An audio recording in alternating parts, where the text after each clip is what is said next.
Well, it is official. The summer movie season is now over. Cinematic seasons, we are into fall now. So let's review a fall movie.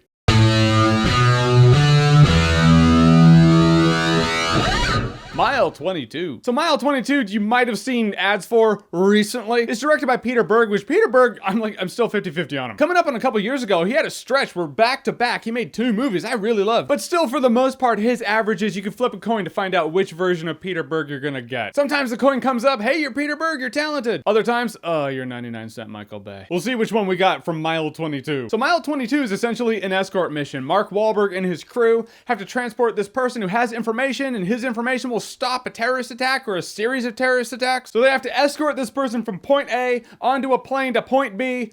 I'm assuming it's 22 miles. They probably said it in the movie, but it was upon reflection of the title where I just realized it was probably 22 miles. And now waves of guys are trying to kill this person, so they gotta protect him while they're driving him down the road. And this movie had moments of fun in it. It's probably because of the premise. The premise is such a simple premise. It's hard to screw it up and not make it entertaining, which I feel like a lot of movies do though. It's an escort mission. Bring on the violence, bring on the gunfire, bring on protecting the dude. At the very least, we'll get some pretty solid kills in this movie. And there are some pretty solid kills in this movie. When this movie wants to be exciting, it's pretty exciting. I could go without the shaky cam bullshit during the action sequences though. It really feels like in a lot of action sequences, it was like, all right, punch, cut. All right, we're gonna reposition, go down to where you ended the punch. Great, now you gotta do another move. All right, arm lock. All right, cut. All right, now we're gonna move the camera behind him, and then you're gonna finish the next move, which is another punch, punch. All right, cut. So every action sequence looks very choppy.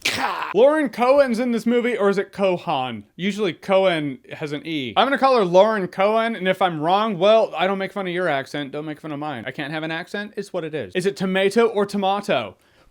But I was glad to see her in something other than The Walking Dead, so you got to show another side of her in this movie. Or at least a more hardcore side of Maggie, without the southern accent. But the setup in this movie was so great, I was instantly on board with her, Mark Wahlberg, their team, and their goals, and then things just start going downhill. Because Mark Wahlberg's character is just a dick in this movie. He's not even a likable dick. Like, if you're gonna be an arrogant douchebag, you have to justify it in your work and your actions. House is a douchebag, but he straight up saves lives and solves the puzzle. Sherlock Holmes is pretty much House, so same thing. Well, Sherlock Holmes was first. House was based off of him, so House is like Sherlock Holmes. I reversed it. Is it tomato or tomato though? But I feel like with arrogant dick is more than just soldier. You have to be intellectually higher than everybody. And although there's a beginning montage in this movie illustrating how gifted Mark Wahlberg's character is, he's intellectually on another level from the other kids. That's the only real reference to it. It's not like he solves puzzles. It's not like it ever comes into effect in the movie. The only thing you see in reference to it is that he has this rubber band on his wrist that he snaps. And it's fucking annoying. I don't need him to have a thing, just make him a good soldier. And if he's a good soldier, great, but that doesn't mean he's intellectually on some other level from other people. You can be a good soldier and not be intellectually gifted. You can be intellectually gifted and not be a good soldier. There's nothing he does to illustrate why they even put that in the beginning of the movie other than to have a rubber band that he snaps on his wrist that annoys you. It's not just him. It's like everyone needs a thing. Like one of the guys in this movie does that